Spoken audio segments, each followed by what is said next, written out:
You pigs You pigs out there listening and immediately unfollowing this feed now, hearing me call you pigs? I don't care. ACAB includes listeners of the show.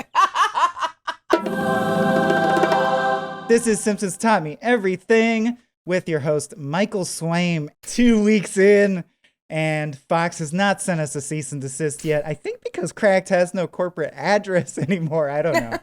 Unlike last time, we're seeing to the C, and that's very different than seeing to the T, which is cutting through the treacle from last time. We're cutting to the chase. I didn't do it now in this sentence, but I'm doing it now in this one. Welcome, my guest today, Danielle Radford, everyone. Hi, hello. Thank you so much for having me. I am very excited. When you sent me all the deets about doing this is like the perfect, because I feel like so much of the kind of cultural osmosis that we all get it comes from The Simpsons. Oh, yeah. I can't believe someone hasn't already done this, and I'm very glad the person to have done this is you. I'm super glad I got to it. Okay, peek behind the curtain, because you draw out my true self. I would genuinely love, as a freelance artist, you're always looking for your next home. Like people, of course, will know you from things like Honest Trailers, Dropout, especially Dimension 20. When one of those wonderful things wraps up, right, you wonder, what will be the next thing to bridge the next 3, 5, 10 years, depending on how successful. I'm like, man, I'd love to be the Simpsons podcast guy for however long. I would ride that out for sure. That's a good job for me. Yeah, it's a good one. Let's try and give it to me. But what a segue. Just to remind the folks at home or those who missed it, what we talked about last time, because intentionally, like a Simpsons episode, we're going to jerk you all around. But I specialize in foretelling the relationships where you get jerked around. Previously on this show, we talked about the monorail song. Monorail. What's it called? Monorail. Once again. Monorail. Which led to the plot of The Music Man, which led to old-timey slang and jokes, the rise of credit and car culture, a history of the Great Depression, and some history around the golden age of the traveling salesman. Great episode. Cody Ziegler, fabulous guest. Woo-hoo! As a comedy writer, talking to a fellow comedy writer, I did want to at least tip our hat to the comedy of Buddy Hackett, because he's in the movie. Again, I feel ignorant, because I will get on my comedy high horse about, you have to see the one where Laurel and Hardy move the piano up the thing and then it rolls down the thing. And it's like, do you? Do you? Or can I watch It's Always Sunny in Philadelphia or whatever I like? Yeah, you can, but then you're not a comedy nerd like me. But I will say, barely know anything about Buddy Hackett. If the listener's anything like me, they probably are most likely to know him as the seagull from The Little Mermaid. It's a dingle hopper. And he's excellent as that. Hey, here's the thing. There was a study that showed that during certain phases of menstruation, the ability to spot snakes or serpentine objects hidden in photos or environments is heightened. The theory is that there's an inborn hormonal instinct to try and avoid getting poisoned, even more so when you might have a baby on board.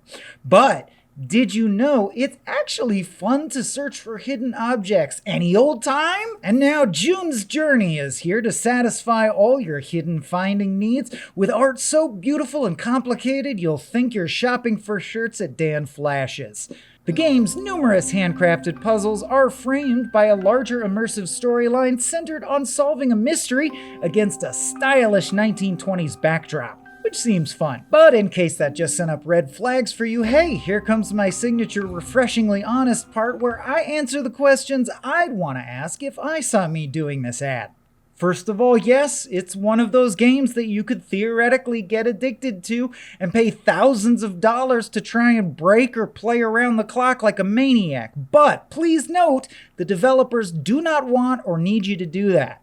If you have a history of leaving your unsupervised kids with all your credit card information or refinancing your house for an app, get support and/or a FinDom, not June's Journey. But if you just like a good Find the Hidden Object game, June's Journey offers endless art to hunt through made by paid human artists and not generative AI. I checked! You can discover June's Journey for free by clicking the link in the description or scanning this QR code with your phone. But he was also famous for going on Johnny Carson and stand-up tours and doing a very specific form of stand-up, which is uncle stand-up or popsicle stick stand-up. Like, it was the acceptable form of stand-up to go like, a guy walks into a bar and says, and that was, cutting edge. There's no storytelling element. The trunk reaches up, grabs a baked potato, and goes back. So, in honor of that, Danielle, are you ready to play our first game? I'm so ready. Great. I don't know if I warned you, but there's games in this show. No, but I love games. Give them to But me. as a dropout person, you're going to be fine. Yeah. All right. So I looked into Buddy Hackett more, wanted to know more before, and I will say, despite the jokes being simple and straightforward and dated in many cases, what he was famous for and what is true is the over-the-top commitment, which is always a staple of, if you can do that, that's always a way to go. Believe in the joke hard enough, and it will at least be endearing, if not super funny. The improviser's credo. Okay, so in that vein, I designed a game called Can You Hack It? And I will be showing you a video that is considered a classic, an all-time classic Buddy Hackett joke called his famous duck joke.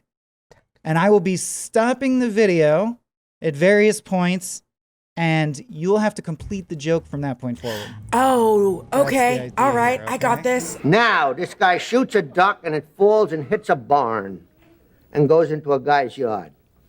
So this guy he climbs over the fence and he goes into the yard and he's trying to get this duck. And this farmer come out, big guy, bigger than the guy with the chickens. Big guy. I'm gonna fuck your duck. He says, "What are you doing in my yard?" Yeah, I'm gonna have sex with your duck.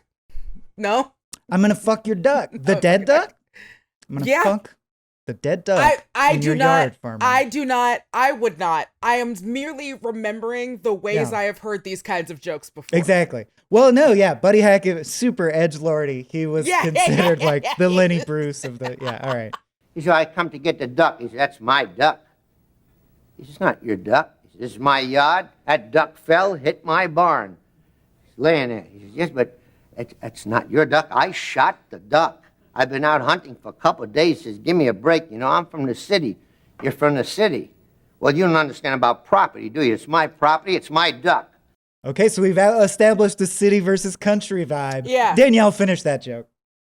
It's my, you're from the city, you don't understand. I'm from the country. That duck is in my yard, it's my duck. And now you are in my yard, you are now my wife. You are my duck. You are my wife. You are now Look my at wife me. because you are in my dead property. duck.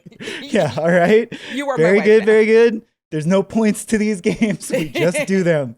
They're just things we do. All right, here we go. Continuing. "However, I'll give you a chance at the duck. We can settle this country style." He says, "Country style?" He says, "Yeah." "Well, how do you settle a country style?" He says, "How?" What is country style, Danielle? How do you sell it country style? Smothered and covered. And then he puts a pillow over the man's face and goes, shh, shh, shh, go to sleep, go to sleep, go to sleep. Wow. Smothered and covered. Say hello to your departed mother. And chunked. Yeah. All right. Grim, dark stuff from comedy legend, beloved dead comedy legend, Buddy Hackett. Disney Channel regular. Here we go. "I kick you in the groin." The guy said, "Ah." "And then you kick me in the groin." And we take turns kicking each other into the groin until we discover something new about ourselves in a brotherhood that we will never speak of again. Very close. Because I learned a lot watching this next beat, which is basically that the entire joke, which feels so long now that I've deconstructed it as well, boils down to this old man acting like he got kicked in the balls this hard, Danielle. Watch this master of getting kicked in the balls at work. "And we take turns kicking each other in the groin. Who's ever left keeps the duck." The guy said, "Well, if that's what I gotta do." The farmer says, "I go first," and he hauls off. Whack! And the guy goes, "Ha ha! Ha ha! Whoa! Whoa! Whoa! Whoa! Nina, Nina, Nina, na, na, na! Whoa! Oh! Oh! Oh! Oh!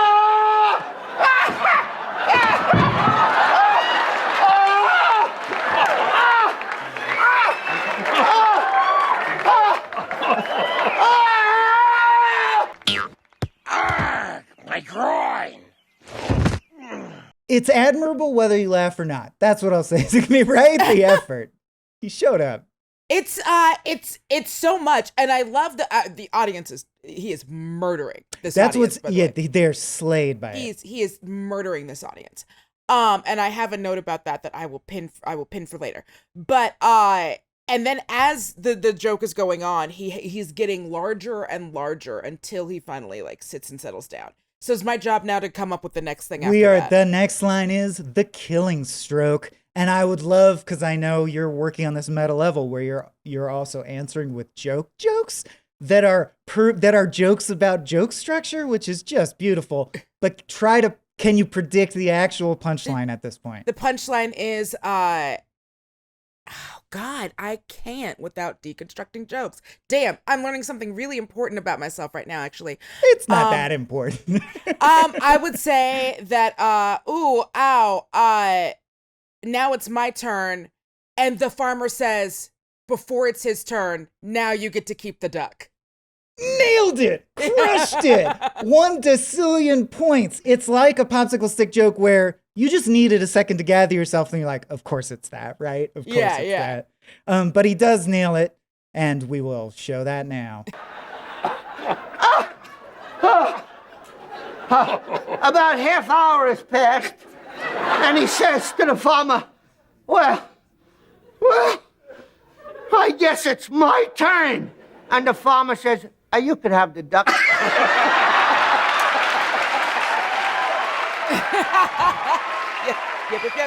Yep. Yeah. It goes as you expect, but he does it beautifully. Right, yeah. I think. No, that act out is wonderful. Also, he looks like that bird. That famous bird he plays, he looks just like that bird. Turns out they drew the spaghetti twirling fork bird to look like him. He looks just like Scuttle. Do. Yeah. All right. Well done. Here's the thing I want to put a pin in is that like we see stuff like this and it feels like so dated or whatever. They are dying because it's new to them.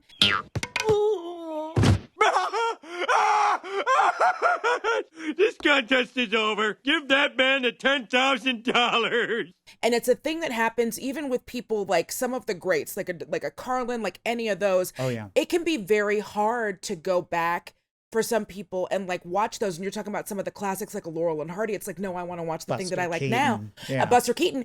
It's because like, yeah, at the time it's revolutionary and it was so like, I don't know if the kicking in the nuts duck is revolutionary, but at the time it wasn't something everybody had seen, and it became so popular that everybody became doing it, and that's why it's so dated. So sometimes it can be hard to go back with fresh eyes and watch it and recognize that like this works because everyone copied this. This is like such inherently part of the structure of comedy that you don't even recognize that it had to have started from someone or somewhere, and then there you go. There's a person who's absolutely. And we would and could and should and do just another unrelated hour-long podcast about what makes different things stand the test. Because like a Pixar joke that's universal because there's no dialogue, or Looney Tunes joke, can still get someone 1,000 years from now.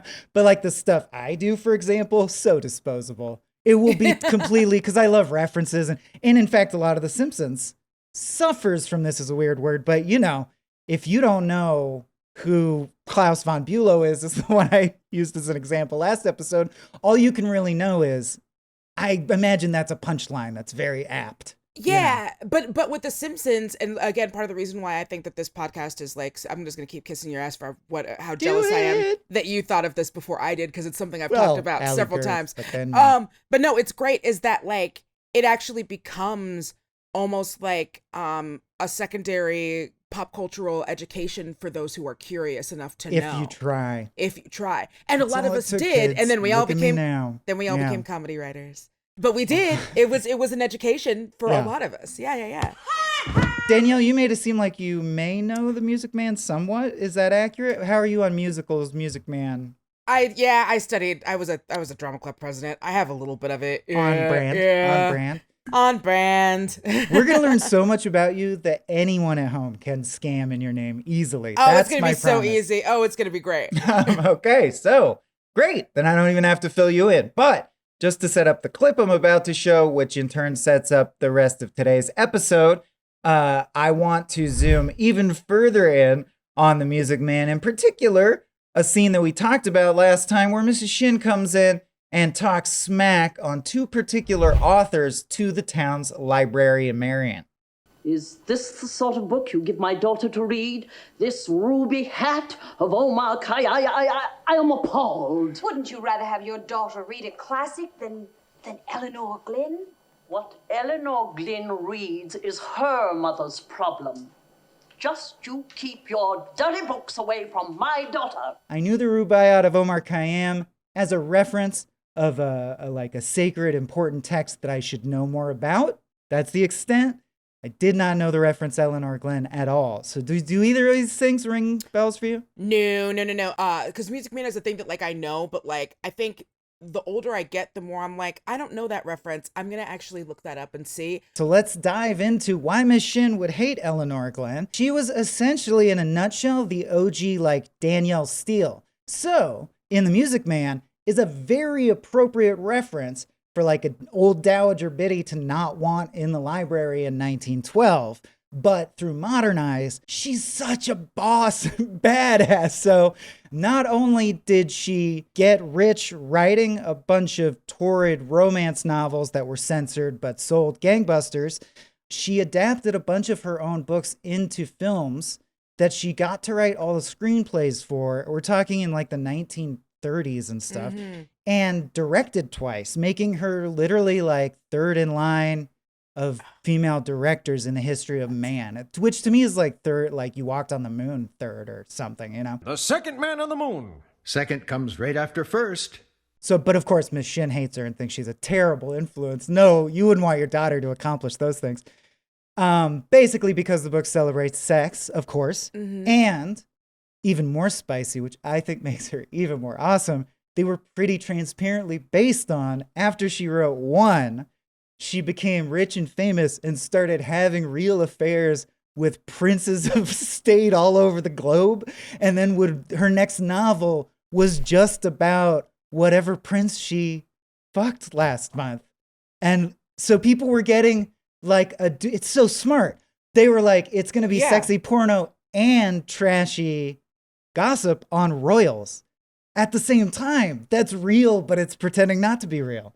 How good is that? So it's almost like, it's not like, but it's almost like a version of like a Taylor Swift, where it's like, this is a thing that's really good, it appeals to me, but also, if you read between the lines, there is some very hot goss. Return that scarf, Jason Gyllenhaal, or, you know, in this point, it would be return that scarf, Prince, you know, whatever of whatever. Yeah. Back then, the artist formerly known as Prince was currently known as Prince. Danielle, we're so on lock here. I just love the layup you just gave me. Because of the Taylor Swift phenomenon, she started and coined the phrase the it girl. Do you know the it girl? Yes, yeah. Or at least have heard it, right? So yeah. Probably just, or my depth of knowledge at least, was old-timey term like the cat's pajamas, the bee's knees, the it girl. But it actually was one of the core tenets of the Elinor Glynn philosophy of like romance and personal attraction and magnetism.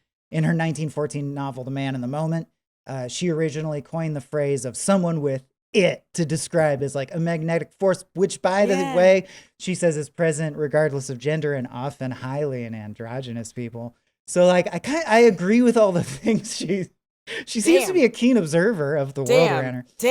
But she goes, you could be a man or a woman. It's a quality of the mind, but it does encompass physical attraction, but anyone's physical attraction to anyone. But if you have that special quality that just makes everyone wants you or wants to be you, you're Batman, you're whatever. You're it. And she entered into a contractual agreement to turn Clara Bow into the it girl. So Clara Bow was in a movie called, very funny now, It, about the nature of fear in a small town in Maine. No. Yeah. But she comes out with her perfect bow lips and a balloon. Every 37 years. Yeah. They all float down here. No, it's just about a plucky sales girl who uses her genuine charm to land a wealthy, rich, like a playboy. It's just like Get It Girl, the movie, you know? Yeah. Like we were talking about with comedy. We're getting introduced to a new genre. It doesn't have to be complex yet. Don't have to deconstruct it. So It was called It. They called her the It Girl. Made her whole goddamn career. So we owe Clara Bow to Elinor Glynn as well. And I think sort of this niche vertical of torrid romance novels. And only in this sweet embrace of quietude can two lovers truly be as... Ooh, such noise. Ooh. Well, I'm done for the evening. Lisa, stop blowing my sax. I mean, stop blowing your sax. Your sax. Stop it. You know what? I'm going to rattle off a few more facts just to impress you. I love And then facts. we'll get into the game, which, as you might expect, involves her novels. Well, I can't spoil too many because I'm going to try and bullshit you with some. So let's see. She has a bunch of affairs. Yes. She gets a guy named Lord Curzon to buy her a giant Downton Abbey mansion and give her a bunch of sapphires and commission a bunch of beautiful portraits for her of her wearing the sapphires with like her cleavage out, and people are like, you can't do that. Continuing with, I guess, my weird bad that's metaphors. everything. Yeah. She's amazing. She like, strikes me as a saucy business person who's like, sex positivity is such a commodity right now. Yeah, so it would be like Victorian America or whatever. She would have written WAP, and then in the world of The Music Man, it would have been like Ben Shapiro being like, it shouldn't be that wet. Kind of like that. Right, exactly. Unfortunately, she could not escape the strictures of all of the trappings of her time. So Lord Curzon, it turned out, was like stowing her at the Downton Abbey Council so that he could court a woman that it was more appropriate for him to be with, and then like dropped her as a side piece. She burned his 500 love letters and swore to only hit it and quit it ever again, and just became like a writer of novels and a rich. To me, it reminds me of like if J.K. Rowling instead got more accepting and sex positive after she got super rich from the gutter from writing, instead of being like horrible. It's like the inverse. So, Great. Okay, that's enough. Sorry. One more thing, because this doesn't mean much to me. I don't know if it resonates with you, but I know it will with some people out there.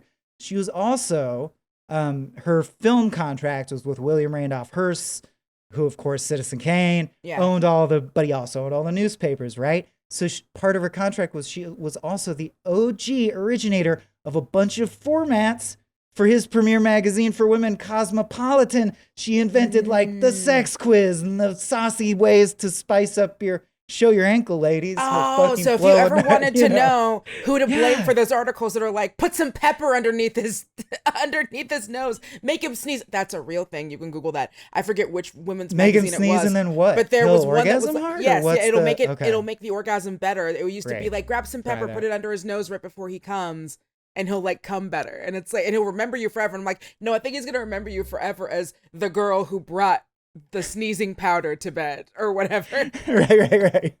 He will remember you. I just don't know if it's going to be a thing where it's like, oh man, I came so hard because I snorted pepper. Babe, do you have the pepper? I won't have a quickie right now, but do you have pepper on hand? Because it's not worth it. I'm not whipping it out. It's the only way he can come if you have the pepper. Thank you, Elinor. I also want to drive home how unsexual, from our perspective, her racy, controversial depictions of sex that are ruining the minds of young women are. In fact, her book 3 Weeks, her first big hit, inspired a poem that kicked around schoolyards at the time. Would you sin with Elinor Glynn on a tiger skin, or would you prefer to with her on a nerther fur? So she also invented the Ermagerd meme in a way, inspired it. Brooks, Ermagerd. Okay, next up, I don't know the name of this game. I think I'll call it How Horny. All right, Danielle, let's play How Horny. I'm going to read you a typical Elinor Glynn sex scene that sold, but also got her banned everywhere and hated in The Music Man. And we're both going to note how horny we are with a simile or a metaphor, scale 1 to 10, whatever you want to do, at every paragraph break, okay? Here we go. Paragraph 1. The duration of love in a being always depends upon the loved one. I create emotion in you as you created in me. You do not create emotion in yourself. It is because something in my personality causes an answering glow in yours that you love me. Were you to cease to do so, it would be because I was no longer able to call forth that answer in you. Now me, reading that or hearing that, I am as horny as a bare lonely stone at the bottom of the sea, surrounded by other stones that have like beautiful coral all over them, but just by chance, it's just bare. That horny. As horny as that rock. How about you? Yeah, no, I'm definitely as horny as maybe a comet going through space by itself. Ooh, cold and alone in the void of dark space. Yeah. So you can see why she had to be banned. Continuing. It is according to one's nature. If one is born a steadfast gentleman, one is more likely to continue than if one is a farceur, prince, or no. But it depends upon the object of one's love, whether it's removed either by a stronger magnet at the needle's side or by some deadening of the drawing quality in a magnet itself. Is this so not love? Do you follow me, Paul? How horny? I'm going to say... Well, I'll say I'm as horny as a needle falling. How about that? Wow. Yeah. Since she summoned that image. Yeah, I'm gonna go with I'm gonna go back to the sea like you did with yours. I'm as horny as a fish that has just been caught onto the bait and has now been brought onto shore and is flapping and gasping for air. So some potential blowjob implications, but let's remember this is an egg-laying animal, so barely horny at all. Barely horny. Sure. All right, next, short but sweet. Yes, answered Paul gloomily.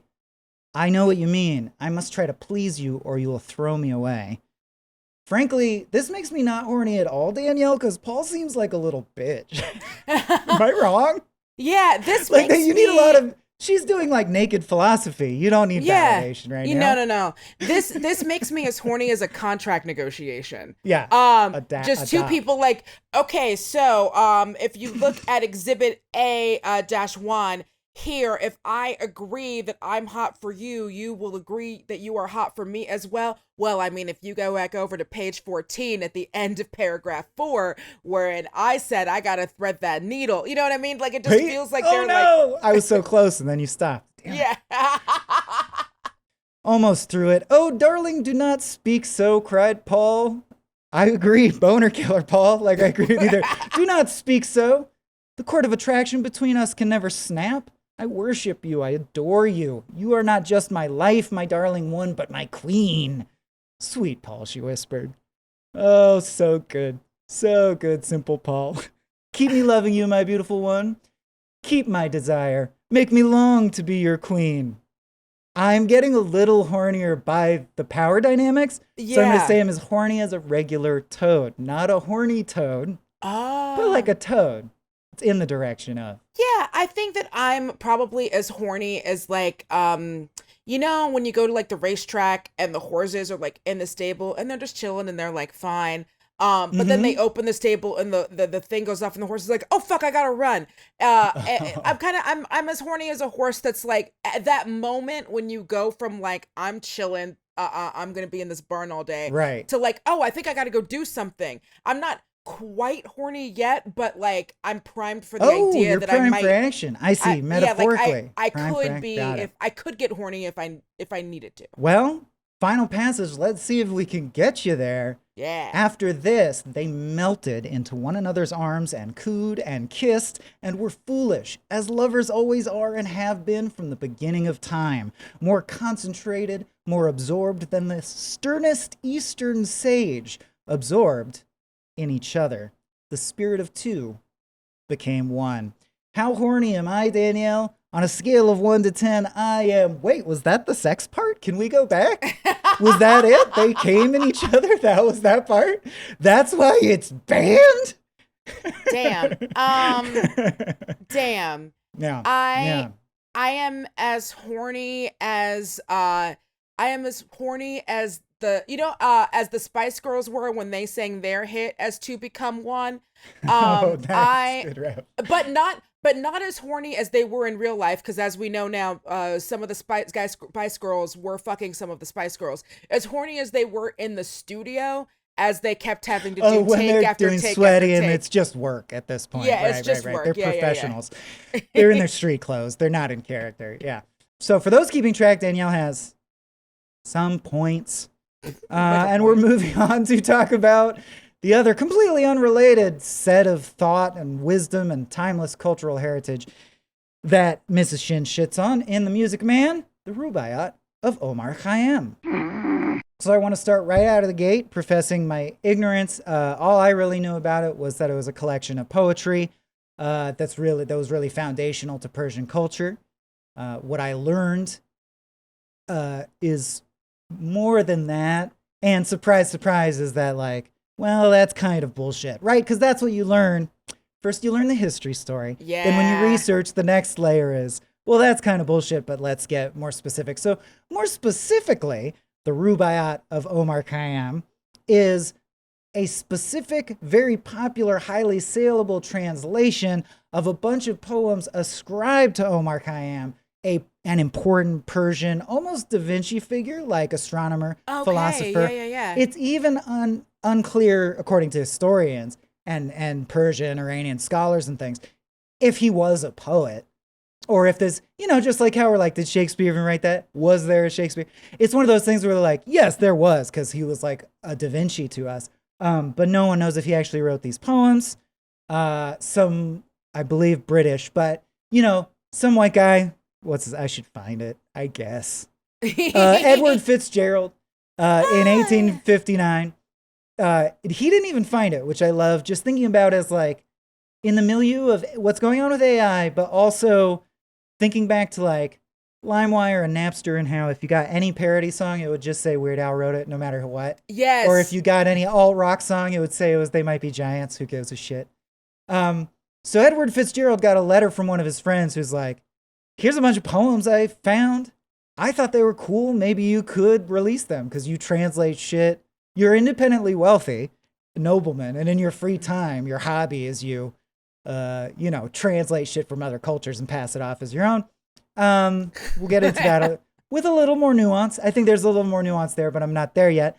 My point being, these are completely apocryphal, inauthentic poems, only loosely attributed to Omar Khayam, that the person who translated the book has no interest in, like a scholar who's like, I tried to make it very true to their intentions. No, it's just like cool poems. So, naturally, there's tons of debate about, even if you set aside, like, whoever wrote this book of poems, is this what this verse means? Because it made a sensation at the time it came out because it's very secular. Or a lot of the verses seem to be way ahead of their time from Fitzgerald's point of view and his culture in terms of transitioning from nature is more holy than going to church. You read that Whitman Leaves the Grass shit? Nature's God now, guys. Yeah. And that actually reflects what was happening in Fitzgerald's culture more than anything that would have been happening in Persia. But it's sort of that noble savage idea where he's like, see, this guy was a genius from 1,000 years ago, and he agrees with what I think politically. All right. So knowing all that, still cool poems. A lot of great wisdom in there, of course, or it wouldn't be so popular. It's like a book of Mark Twain shit that you don't know if it's real, but it's all good shit. That's another one where you'll find them and they'll be like, Mark Twain said this. And it's like, did he? Who knows? He said a lot of stuff, so it's hard to pin down. But so at least according to someone, Omar Khayam may or may not have said some things in Persian that translated to some of these things. And we're going to play true or false with him. Ooh. By which I mean, we know better. Danielle, surely you know better than Omar Khayam. So you tell me if his time-worn wisdom holds up. True or false? Be happy for this moment. This moment is your entire life. Oh yeah, that's true. Oh, I fucks with being present. I fucks with being present real hard. Shit, yeah. Drink wine. Look at the moon. Think of all the civilizations the moon has seen rise and fall. Oh, I love that. Yeah, let's get real. The Earth. I'm so small on this spinning globe. Yeah, I fuck with that heavy. He's navel gazing is the vibe I got. Justice is the soul of the universe. False. I think we'd like to think it was, but logic is the foundation of function. Function is the essence of control. Oh damn. Okay. Getting on his facts are not feelings or whatever. I'm gonna go with. Do you know better? Do I know better? I'm gonna go with false. False, because this is another halvesy right one. It's a your halvesy bullshit right sensor is working. That is what Tuvok says when he meditates on Star Trek Voyager. Logic is the foundation of Tupac. function. That's my dog. Tim Rose, shout out. I am in control. I am in control. Candlebox show. That's pretty cool. Yeah. And again, just to remind myself, you, the listener, most credible historians are like, yeah, that's not what Omar Khayam thought. He was hella religious. But they put this transcendentalist thing on it. So a couple more. I picked ones I do think, have some actual wisdom for us or are interesting. Pray tell, who has not transgressed the law? Pray tell the purpose of sinless life. If with evil you punish the evil others do, pray tell, what is the difference between you and them? Yeah, dog. ACAB. You pigs. You pigs. Out there listening and immediately unfollowing this feed now, hearing me call you pigs? I don't care. ACAB includes listeners of the show. You're allowed to quit and get a different... Wow. That's going to be a conversation in the comments. Word to the wise, Quimby. Don't write checks, your butt can't. Moving along. I was going to say support the troops to balance it out, but I don't do that either. I don't support the troops. All right, here we go. Back to Omar My family Khayam. is nothing but cops and military. It's all confusing. People in the comments since I've been back at Cracked are like, what is this, woke now? Yeah, it is. Woke nonsense. Bye. Of knowledge not remained I did not know, of secrets scarcely any, high or low, all day and night for 70 years, 72 years, I pondered and only learned that naught I know. Oh, no, I live by that. I don't know shit. The only thing I know is I don't know nothing, which I seems don't more know efficient than nothing. that, but it rhymed. So. Oh, he said it better. He was did like, say it I'm smart. gonna say it real smart. Whereas Danielle comes in, I'm like, I don't know shit. And neither Oh, do you. yeah, I'm dumb. I knew that. Yeah, I do that. 'Cause I used to think I knew everything, man. I'd be fucked up. I just knew it. I knew all the shit. And all of a sudden, I don't know shit. I'm one of the dumbest motherfuckers ever lived. And last but not least, the scent of wine rising from my grave will be so strong that it will intoxicate the mourners. There will be such an atmosphere of serenity that couples in love will find it impossible to tear themselves away. Especially you, hedonism bot. I apologize for nothing. Lovers, come fuck on my grave. I'm gonna die sexy as Also shit. true. So, I don't mind if people do that. I'll say that. I'll be your Dionysus, baby. You want to come and sniff of my dead wine hedonism and bot, fuck upon my corpse. And the Omar Khayam quote that is most famous, that you may ring a bell if you've heard any, that I'd like to leave the audience with at least, which basically just means like, tough shit, it's too late. The moving finger writes, and having writ moves on. Nor all your piety nor wit shall lure it back to cancel half a line, nor all your tears wash out a word of it. Which is just a really beautiful way of saying like, dang, I spilled my drink. Oh, I'm upset. Tough shit is in the past. You're done. Move on. It's too late. It's good. Move it. You and your children and your children's children. For 3 months. No crying over spilt milk or wine in this Not point. bad advice, but and a very beautiful. It seemed like it clicked for right. That's the one I'm like, I heard that. Yeah, that's the one that I've heard, and I love that one. And I love that is the quote that I feel like as soon as you hear the word cancel, people would immediately like try to twist and be like, yeah, so you can't cancel someone, get over it. They said it. Yeah. It's done. He said it, not me. Right. And then of course people are knew. With Omar Khayam, the argument is then, did he mean you can't take back what God did? Or did he mean there is no God and time moves? Or was he thinking, And it's like, well, we don't know because he was speaking Persian and he didn't say that. The first example of a collection of his poems being attributed to him came out 43 years after he died, So it's one of those where you're like, who even knows if so-and-so wrote the Bible? Like it came out I was just about to say, I was Yeah. going to compare it to the Bible. You and me, simpatico. So I was good. literally going to be like, yeah, So it's just good. like King James, where it's like, you've got all of these layers of things that like come in. And then a guy is like, hey, you rewrite and remix the Bible. And it's like, how much of it is from all of these things, which are also kind of Right. And you find out in college, you're like, oh, you're actually getting the like, now that's what I call the Bible compilation made 50 years later by the people shepherding that word, you know? Yeah. It's like when I found out like that Christ wasn't his last name when I took Bible study for 2 seconds. It's like, oh yeah, no, there's a lot of theology is deep for a reason. Absolutely. Yeah. And since we brought up She Who Shall Not Be Named, turf of all turfs, I do want to recommend a great book I read, fantasy book that is intentionally like the anti-Harry Potter, that I think is a great companion piece for this episode, and to meditate on sort of the way Omar Khayam is almost like a vessel for the wisdom of a culture that then Fitzgerald comes and siphons the power off to give to his own culture. It's called Babel by R.F. Kuang. Look for it. Oh, that's on my reading list. Yeah. Yeah, great fan. It's obviously meant to be a subversion of Harry Potter, but the magic system is based on the inherent power that exists in translating something, because it's always a lie, because that's not what they said, because you don't speak their language. So and it's cool the way they treat it, right? Like the bigger the difference between the words you're translating, the more potential energy there is in the spell, and it affects all this. So, but it's also a great political commentary on all this. So because the episode's going long, I'm going to skip my little shitty statement on that. You can just trust that I'm super woke and good, and I love it. And go read Babel by R.F. Kuang, and that will be better.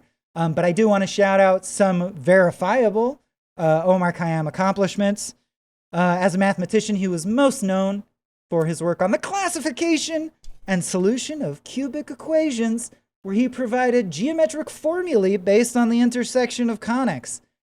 And I think I actually, if I sit and unpack that, do know what that is, but I have not enough. I don't know why that's important, or why a mathematician would be like, that's huge, dude. That's, you know what I mean? Yeah, I just know that like there's a lot of dudes around his area and around his time who did some really important things with math that I will never understand. Euclid's parallel axiom, which attempts to define what is parallel mean, and what is not parallel. Apparently he did advanced versions of that, like he advanced that cause.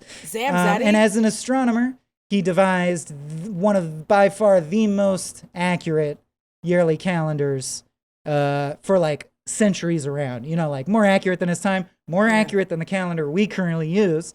We judge accuracy by something called the intercalation cycle, which is basically how often do you have to take a leap day to reset that it's not accurate. Of course, we do it every 4 years. His calendar, you only had to alter the calendar once every 33 years. It was that accurate. Don't have time to go into this, but I've been vomiting 10 times a day around the clock for a month and have a 4-month-old newborn at home.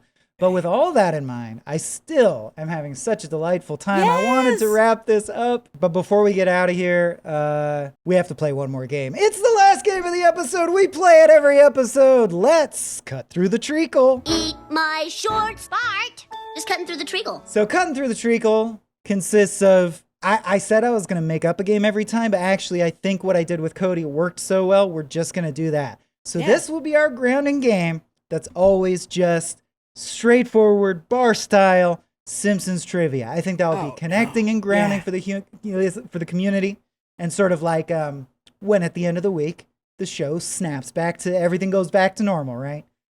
So we're actually going to do some Simpsons trivia in a little game I call Simpsons Trivia. So, Danielle, Simpsons Trivia has an easy mode and a hard mode. Easy is 10 simple but increasingly tricky questions in quick succession, with me urging you to go quickly. Hard mode is one really tough question, but I don't act like a dick about it, and you can talk it out with me and take your time. Like I'll do Regis the hard Philbin one. style. I'll do hard mode. Hard mode. All right. Hard mode. Cody did Futurama Rama easy mode. Oh, really, well, yeah, obviously. Really bailed out hard. Barely knows his show. But here we go. With Simpsons Trivia Hard Mode, Danielle Radford, your one and only question is, if Homer was seated next to Mr. Borton on Otto's bus, what would the problem be, and what would Homer's solution be? It's a logic problem based on the established rules of the Simpsons universe. Fuck. Of course, You can ask questions, you can ask for clues. Yeah, I'm automatically blanking on Mr. Borton. Mr. Borton, I'm thinking of a name. No. Take a couple guesses and then I'll give you that. Mr. Borton. That was me.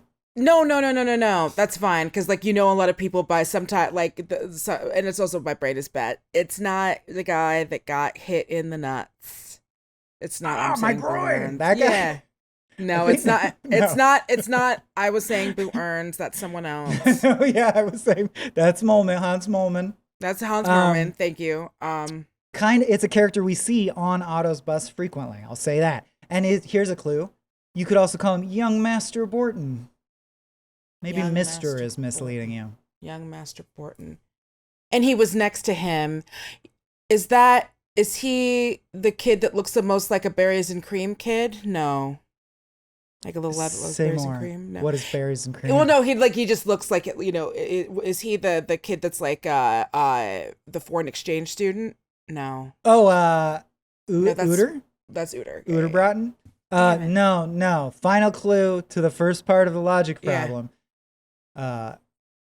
Wendell. Wendell is Mr. Borton's full name. Wendell Borton. Does that ring a bell? Wendell. And he's often on the bus. Often on the bus that Otto drives. He's got curly hair.